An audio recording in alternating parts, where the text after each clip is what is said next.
killed 36 people out of more than 300 who lost their lives across the South. Now I want to show you another picture.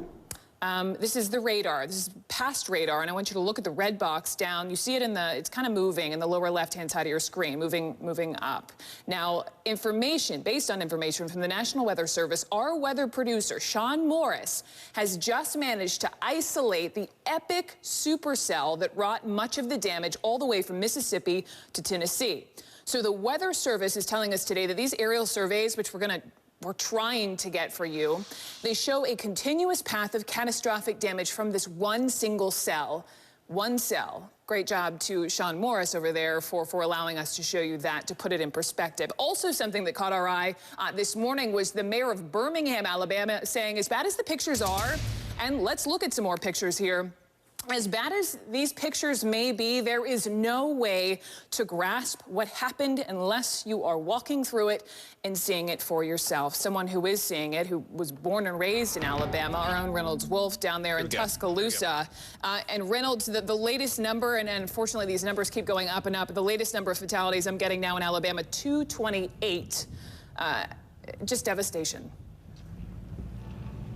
Wow. Unfortunately, we're probably going to see those numbers rise up over the next couple of days. It's just one of those horrible things. And everywhere you happen to look here in Tuscaloosa, you see more of it. You know, we've been showing you the last couple of days some of the devastation with the houses. Of course, we talked about the lives lost. When you look at the yards in horrible shape, the vehicles too. You see a couple here of this truck, and then you check out this SUV. You know, normally they say SUVs are safe structures in times of all weather, but tornado is always the exception. Something more I want you to check out. Check out this license plate, KKDNUT, KK Donut. To be more specific, that stands for Krispy Kreme Donut. That car belongs to this man. This is Evan Smith. Evan Smith owns Krispy Kreme here in Tuscaloosa. Sir, you've been here for 38 years of your life.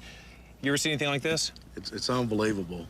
You know, sitting at home last night, even watching it on CNN, but once you get out here and see it, you know, in live, you can't appreciate the damage. It's unbelievable. Well, Evan, when did you first hear about this? When did you first hear that a storm was coming to Tuscaloosa and possibly a tornado? Oh, you know, we had plenty of leeway. I'm going to say we had 45 minutes knowing it was coming through Greene County.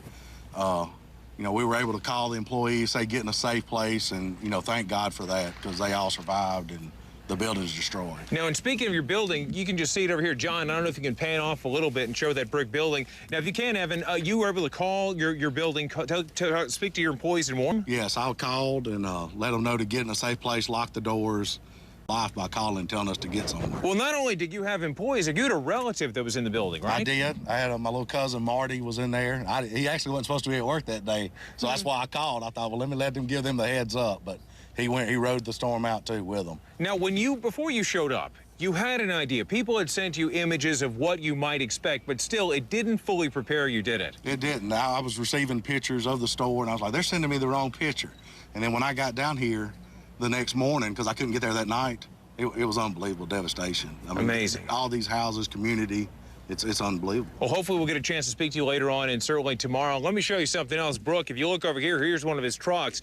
Actually, that was picked up by those strong winds now, possibly in excess of 200, maybe 300 miles per hour. I know, right? And then on the other side, John, I don't know if we can step over here for a little bit. You see the front of this house. Earlier, we spoke to the homeowner who was actually in the bathroom when the tornado came through. Guess what came through his front window and in through his den? What? Another Krispy Kreme truck. Oh. This vehicle went through his house. He was actually trapped inside the bathroom, had the presence of mind to get up for just a moment, open up the door, just in time to see this vehicle, this one right here, go right through his den. Amazing. It is amazing, and it's one thing for us to look at these pictures on television, quite another for the folks who live there to live through it. Reynolds Wolf, thank you so much. And when we come back,